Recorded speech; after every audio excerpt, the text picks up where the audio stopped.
saya akan menyampaikan 3 kunci kelancaran dan happiness.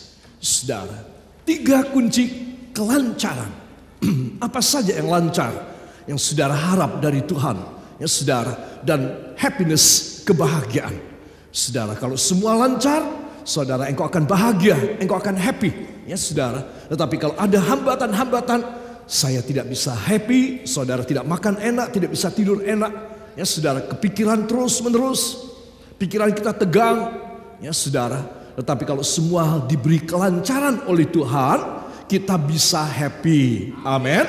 Jadi semua perhatikan tentang 3 hal yang akan saya sampaikan dalam PA terakhir dalam bulan ini.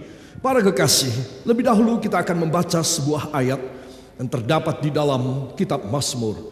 Kita akan baca 1, 2. Aku ini sengsara dan miskin, tetapi Tuhan memperhatikan aku. Engkaulah yang menolong aku dan meluputkan aku, ya Allahku, janganlah berlambatan. Amin. Ini terdapat dalam Mazmur 40 ayat yang ke-18. Aku ini sengsara dan miskin. Coba, ayat ini dimulai dari keadaan yang negatif. Seperti yang saya katakan pada pendahuluan tadi. Seorang yang mengalami keadaan negatif, saudara, seringkali dia tidak bisa mikir lagi. Dan ketika dia tidak bisa mikir yang benar tentang firman Allah, iblis masuk. Buat apa kamu begini? Bunuh diri aja. Kamu naik itu loteng sana, kamu naik jembatan sana, kamu naik pertokoan yang tinggi sana, atau hotel yang tinggi sana. Jatuhkan dirimu. Ini orang tidak mempunyai sesuatu pengharapan. Ketika dia sengsara, dia miskin, atau dia kaya tetapi dia jiwanya miskin, saudara, apa yang terjadi? Hal-hal yang tragis bisa terjadi. Baik tua, muda, setengah umur, anak-anak kecil, semua bisa terjadi.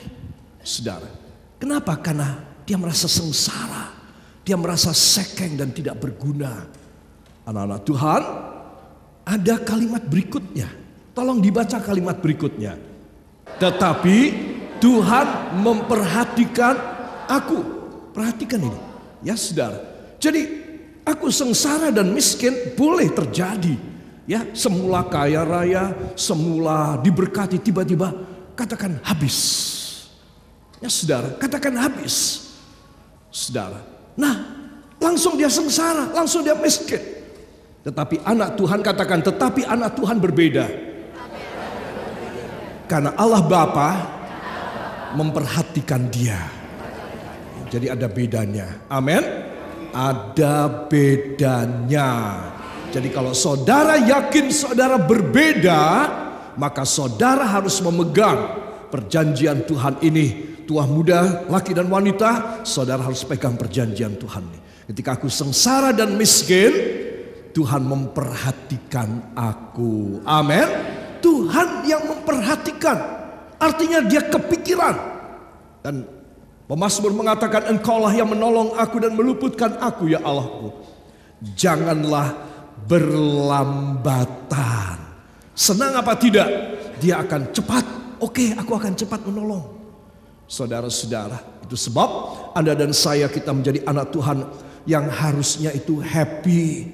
Tuhan, apapun yang terjadi pada saya mau happy. Sekarang beri itu happiness, beri itu kelancaran kepada saya. Karena saya sengsara dan miskin. Amin. Kalau saudara tidak dalam keadaan ini secara fisik, secara kejiwaan saudara tidak sengsara, secara fisik keuangan saudara tidak miskin, berbahagia saudara. Tapi saudara harus tetap berdoa, Tuhan, engkau yang memperhatikan saya. Apapun yang bakal terjadi, engkau selalu menolong dengan segera. Amin. Haleluya. Saya meneguhkan saudara dengan ayat kita yang pertama ini, supaya kita semua boleh yakin dan percaya bahwa bagi Tuhan, katakan, bagi Tuhan Yesus selalu ada jalan bagi saya.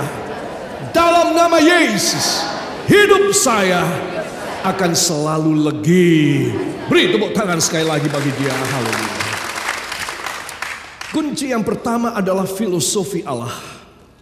Filosofi Allah adalah falsafah, saudara, keinginan hati Allah, pedoman hidupnya Allah.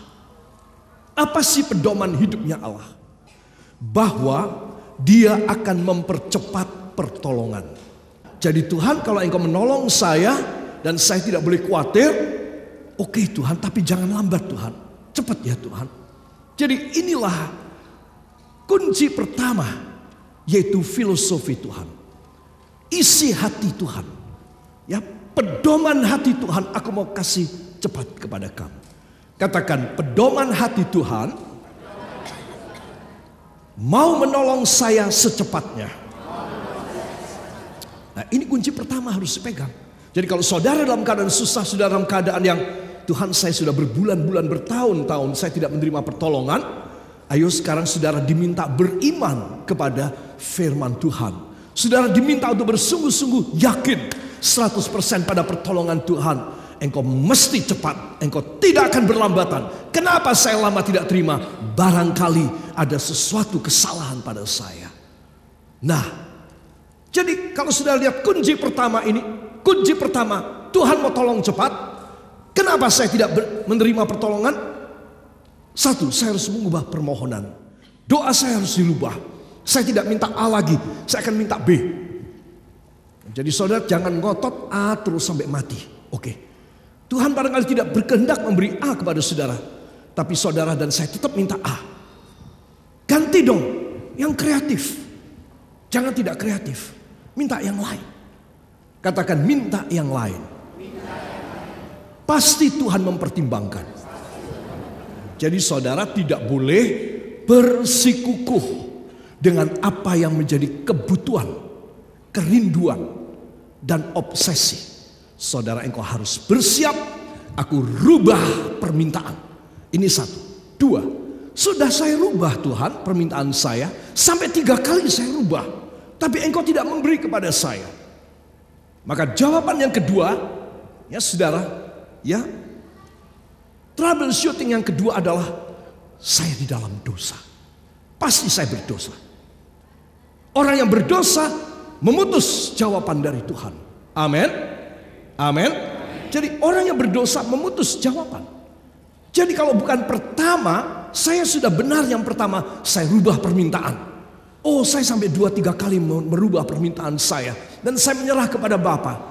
Namun tetap saya tidak diberi. Saudara, tolong kita harus mawas diri. Tuhan, barangkali saya mempunyai satu dosa yang belum saya bereskan dengan Engkau. Saudara, jadi dari sini filosofi Allah, aku mau tolong cepat anakku. Tapi kamu yang belum pas. Kalau kamu tidak pas, aku paksain, bisa celaka. Aku tidak berani paksain untuk memberi kepadamu. Seperti yang kau jerit, nangis, gulung kopeng untuk minta dengan begitu hebat kepadaku. Aku tidak bisa memberi. Sebab nanti akan kamu lebih susah hidupmu. Jadi anakku yang kedua, tolong diperiksa. Apakah kamu masih belum membereskan dosamu di hadapan hadiratku? Ya, jadi ini hal penting anak-anak Tuhan. Kelancaran kunci pertama adalah kita harus yakin Tuhan mempercepat. Kalau tidak cepat tapi berlambatan, saya mengubah permintaan. Itu satu. Kedua, saya harus bertobat. Amin. Yeremia 5 ayat 25. Segala kejahatan dan dosamu yang telah menghambat segala yang baik datang kepadamu. Sehingga yang baik tidak datang, yang tidak baik yang datang kepada kamu. Ya saudara. Nah, ini kunci yang pertama. Ya saudara. Di dalam Lukas 18 ayat 7 dan ayat yang ke-8. Ya, kita akan membacanya. Lukas 18 ayat 7 dan ayat yang ke-8. Mari kita akan membaca bersama. 1, 2. Tidakkah Allah akan membenarkan orang-orang pilihannya yang siang malam berseru kepadanya? Dan adakah ia mengulur-ulur waktu sebelum menolong mereka? Aku berkata kepadamu, ia akan segera membenarkan mereka. Akan tetapi, jika anak manusia itu datang, adakah ia mendapati iman di bumi? Amin. Saudara, lihat. Aku mau cepat. Siapa bilang aku tidak mau cepat? Aku mau cepat. Cuma kamu tidak ada iman. Ya. Kalau kamu tidak ada iman, bagaimana aku bisa membuat cepat? Saudara, itu sebab Tuhan ingin supaya kita membayar harga cepatnya pertolongan. Saudara, makin beriman, makin kuat dan teguh pada pengajaran firman. Jangan bisa digoyahkan. Akhir zaman ini kalau saudara mendengar, membaca di media-media sosial, media-media internet, saudara, orang semakin menjadi khawatir. Ya, nanti bilang apalah, nanti bilang apalah. Ya saudara, hal-hal yang tidak karu-karuan itu jadinya. Sehingga manusia menjadi makin bimbang. Untuk melangkah pun manusia melangkah mana ya, kanan apa kiri. Nah akhirnya terjatuh. Untuk melangkah pun dia harus memikirkan. Padahal Tuhan tidak. Kalau kamu beriman, ya kamu sebagai orang pilihan, aku cepat deh bayar. Aku cepat memberi kepadamu. Itu sebab saya ingin mengajak semua saudara. Tidakkah Allah akan membenarkan orang-orang pilihannya yang siang malam berseru kepadanya? Tuh, jadi saudara itu memang harus selalu berseru kepadanya. Tidakkah Allah akan membenarkan? Jadi saudara harus yakin, iya Allah pasti membenarkan saya, pasti cepat menjawab saya. Dia tahu seberapa kekuatan saya, dia tahu seberapa saya punya daya tahan. Itu sebab dia akan cepat menolong kepada saya. Katakan, cepat menolong saya. Bila saya orang pilihan yang beriman. Beri tepuk tangan yang baik buat dia. Haleluya. Para kekasih, dan inilah yang Tuhan janji, ia akan segera. Ya katakan, Yesus akan segera. Jadi sekarang besarkan hati saudara. Anak-anakku yang masih muda, kalian memikirkan tentang tidak ada sokongan, tidak ada dukungan untuk meniti masa depan kalian. Ya, saudara harus yakin, ya Bapakku itu sorga. Bapakku bukan di dunia. Ayahku, papaku, papiku, Bapakku itu ada di dalam sorga. Aku punya dukungan yang kuat. Ya, ini menjadikan saudara beriman. Ya, anak-anak muda, ya, saudara-saudara semua yang sudah tua harus punya keyakinan. Ia akan segera. Katakan, ia akan segera. Bila saya orang pilihan yang beriman kuat. Beri tepuk tangan yang baik buat dia. Haleluya. Saudara yang kekasih, sekarang kita akan melihat jurus. Katakan jurus agar jawaban cepat. Ya, saudara. Jadi ini ada jurusnya. Apa? Yaitu dibenarkan. Kalau saya dan saudara dibenarkan, kata dibenarkan itu bukan karena saudara orang benar ya, saya orang benar. Ya, kalau kita orang benar, kita sudah tidak perlu dibenarkan. Tapi karena kita orang berdosa, kita harus dibenarkan. Amin. Dibenarkan itu diampuni dosanya, dicuci, diberi jubah kekudusan, saudara, dan dihapus hukuman-hukumannya. Itu namanya orang dibenarkan. Pada awal tadi saya katakan anak Tuhan beda. Kalau dalam keadaan negatif, saudara beda. Kenapa? Karena ini rahasianya. Anak Tuhan ini dibenarkan. Amin. Bukan berbuat dosa, wes ora popo. Dibenarkan itu salah. Dibenarkan itu dicuci bersih, dikasih jubah yang baru, dan kemudian dijawab. Itu namanya dibenarkan. Saudara, betapa ruginya orang tidak mengenal Kristus. Siapa mau membenarkan dia? Tapi orang di dalam Kristus, katakan, bila saya di dalam Kristus, saya dibenarkannya. Saya dicuci dari dosa, diberi pakaian kekudusan, dan diluruskan jalan saya. Amin. Yang berbahagia beri tepuk tangan yang baik buat Tuhan. Haleluya. Para kekasih, dalam Roma 8 ayat yang ke-30, Kita akan baca 1, 2. Dan mereka yang ditentukannya dari semula, mereka itu juga dipanggilnya. Dan mereka yang dipanggilnya, mereka itu juga dibenarkannya. Dan mereka yang dibenarkannya, mereka itu juga dimuliakannya. Amin. Jadi dibenarkannya itu ada pada urut-urutan ya, proses. Pertama, mereka ditentukan dari awal, dari semula. 1. Kemudian dipanggil. Jadi kalau sudah ditentukan, Alkitab mengatakan, dari dalam kandungan ibumu, aku sudah memilih kamu. Amin. Jadi saudara dan saya ini, kita semua, dari sejak kita dikandung oleh ibunda kita sudah dipilihnya dari semua, ditentukan. Kemudian ketika kita besar atau masa anak-anak sekolah minggu, kita mulai dipanggilnya jadi anak Tuhan. Ya, ada yang juga umur 30 baru dipanggil oleh Tuhan, baru dia bertobat, baru dia menerima panggilan Tuhan. Sebelum umur 30 dia hidup dalam dosa ataupun kepercayaan-kepercayaan yang berbeda, yang lain. Tetapi kemudian dia dipanggil oleh Tuhan, dia menjadi orang Kristen. Orang yang dipanggil oleh Tuhan dibenarkannya. Jadi menjadi orang Kristen itu harganya tak ternilai. Amin. Kenapa? Karena dia dibenarkan. Kata dibenarkan berarti tadi saya sudah ceritakan. Ya, semua dosa saya dan dosa Anda dicuci bersih, dikasih jubah yang baru, diluruskan jalannya. Ya, semuanya diatur oleh Tuhan. Itu namanya dibenarkan. Jadi kalau orang berdosa dibenarkan, bukan ya wes kamu dosa terus, ora apa-apa, ndak apa-apa, bukan.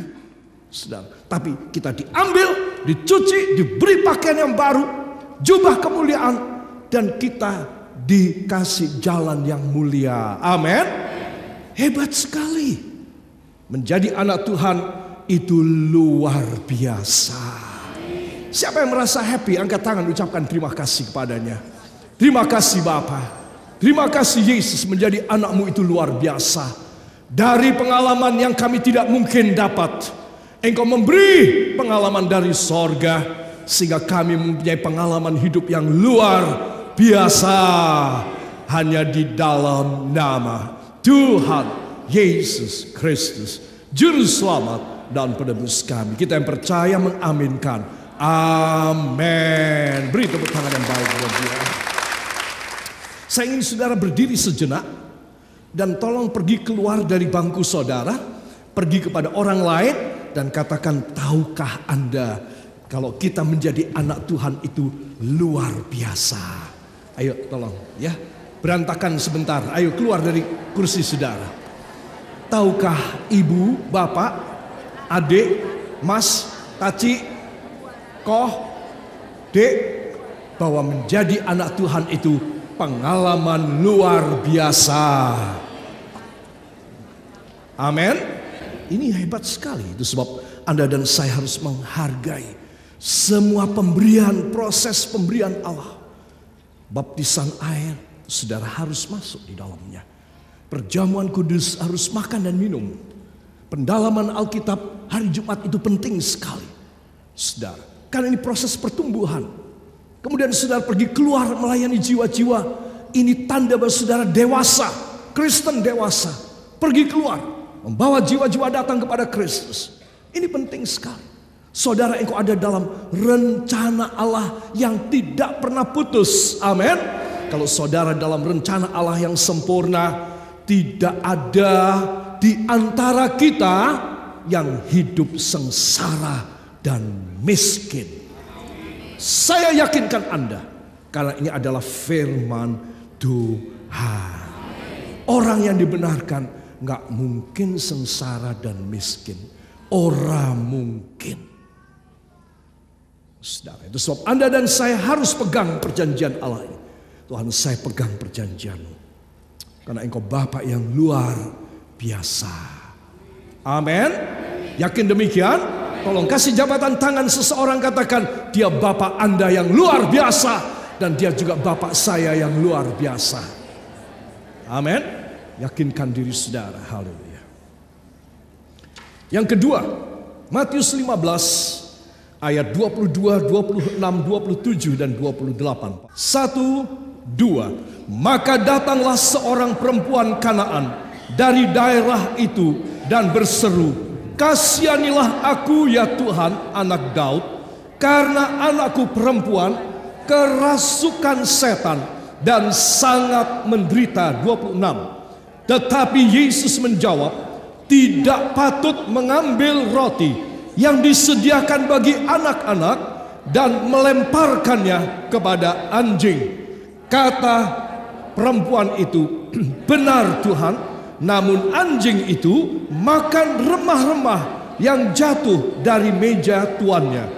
Maka Yesus menjawab dan berkata kepadanya, "Hai ibu, besarlah imanmu, maka jadilah kepadamu seperti yang kau kehendaki." Dan seketika itu juga anaknya sembuh. Amin. Terima kasih, silakan duduk kembali. Para kekasih, ibu, besar imanmu.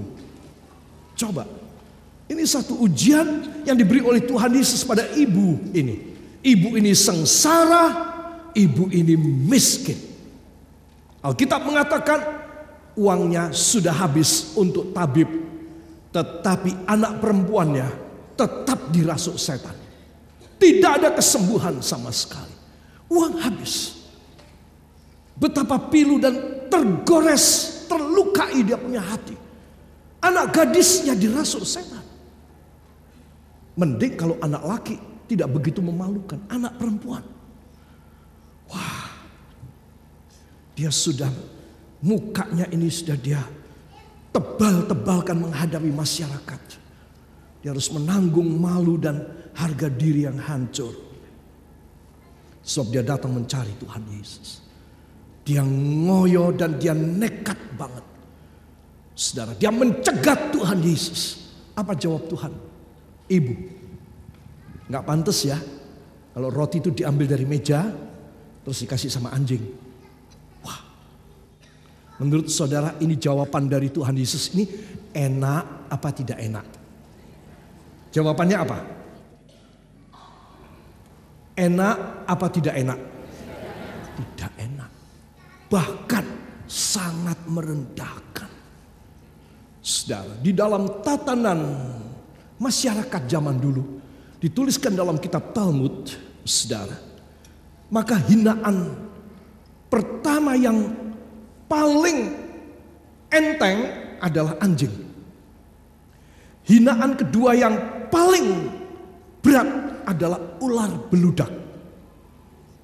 Saudara, itu sebab Yohanes Pembaptis di tepi sungai Yordan yang dinamakan Yardenit, di sana dia mengata-ngatai orang-orang Farisi dan ahli Taurat yang minta dibaptiskan tapi tidak mau bertobat. Cuma mau mengikuti ajaran Tuhan Yesus, dibaptis saja. Yohanes berkata, "Kamu orang beludak, kamu ular beludak. Kamu anggap bahwa kamu bisa membeli kemurahan Tuhan, ya, kamu harus bertobat. Karena sudah siap kapak di akar pohon yang akan memotong kamu." Jadi sindiran Tuhan kepada ibu ini keras, menghina, tapi masih pada level tidak begitu parah, anjing. Saudara, yang lebih parah ular beludak. Tetapi bagi ibu ini, dia itu sudah sakit hatinya. Dia datang kepada yang dia harap, yaitu Tuhan Yesus. Malah dia dianggap kayak anjing. Saudara, coba. Dia sakit karena anaknya, karena sudah hilang harga diri dan martabatnya. Saudara, sekarang dia dihantam lagi seperti anjing. Apakah dia mutung? Apakah dia malu? Apakah dia mundur dan marah? Ternyata tidak. Apa yang dia jawab? Benar Tuhan. Apa dia jawab? benar Tuhan. Kalau dia berkata benar Tuhan, berarti dia seperti anjing. Benar Tuhan, hamba seperti anjing. Tetapi anak anjing kecil di bawah meja, dia makan remah-remah yang jatuh dari meja tuannya. Dia menjilatnya, dia makan. Tuhan, ini hamba seperti anak anjing yang kecil. Bukan anjing yang gede, anak anjing yang masih kecil, yang menjilat remah-remah jatuh dari meja tuannya. Coba. Wah, hati Tuhan Yesus jatuh, remuk hatinya. Karena ibu ini tidak marah, tetapi ibu ini malah mengatakan benar Tuhan. Itu sebab Tuhan membenarkan ibu ini. Hai ibu, besar imanmu, pulang. Engkau sudah menerima apa yang engkau inginkan. Amin. Karena dia melakukan sesuatu kebenaran. Dan dia tidak menyangkal bahwa dia seperti anjing.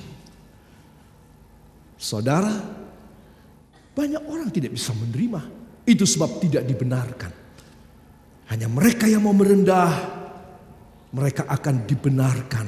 Dan Tuhan malah memuji besar imanmu. Artinya benar hidupmu ibu, terjadilah segera kepadamu. Amin. Ini jurusnya. Kalau saudara ingin cepat menerima, maka satu harus beriman, dua rendah hati. Amin. Orang rendah hati selalu jatuhnya menyenangkan. Tapi coba kalau dia sombong. Kalau saya dan saudara sombong dan congkak, jatuhnya keras banget. Pecah. Saudara, sebab anak-anak Tuhan, marilah kita banyak kali dalam sehari mengangkat tangan dan menyembah Dia di dalam roh dan kebenaran. Di situ kita boleh berjumpa dengan Tuhan Yesus. Di situ kita boleh dikuduskan. Kita semakin merendah. Di situ Tuhan jatuh hati kepada saudara. Ya, saudara pilih mana? Orang yang jatuh hati sama saudara, pemerintah jatuh hati sama saudara. Tetapi kalau orang mau jatuh hati sama saudara atau pemerintah jatuh hati sama saudara, saudara harus mengalami malapetaka, kekacauan, akibat demonstrasi, kebakaran umpamanya, kena musibah gempa bumi dan tsunami barangkali. Baru pemerintah jatuh hati, yayasan-yayasan jatuh hati, orang-orang kaya jatuh hati pada saudara. Atau saudara, engkau mendapat jatuh hati dari Tuhan. Engkau tidak perlu mengalami musibah, bencana alam, penyakit. Tetapi kapan engkau bisa dapat jatuh hatinya? Ketika engkau mengangkat tangan dan merendahkan diri dan menyerahkan hidupmu kepadanya di dalam ketulusan dan kerendahan hati. Dia jatuh hati kepada saudara. Pilih yang mana? Pilih Tuhan jatuh hati. Engkau tidak perlu mengalami musibah. Kalau saudara ingin orang lain jatuh hati, engkau harus mengalami musibah dulu. Kecelakaan, kebakaran, ketimpa batu, kena tembakan atau lain sebagainya. Baru ada orang belas kasihan. Kalau tidak ada belas kasihan. Itu sebab be smart. Jadilah pintar. If you are smart children of God, then you just raising your hands before Him. A lot of time in a day, your whole life, many times, you raise your hands and have a good relationship and encountering Him in His righteousness.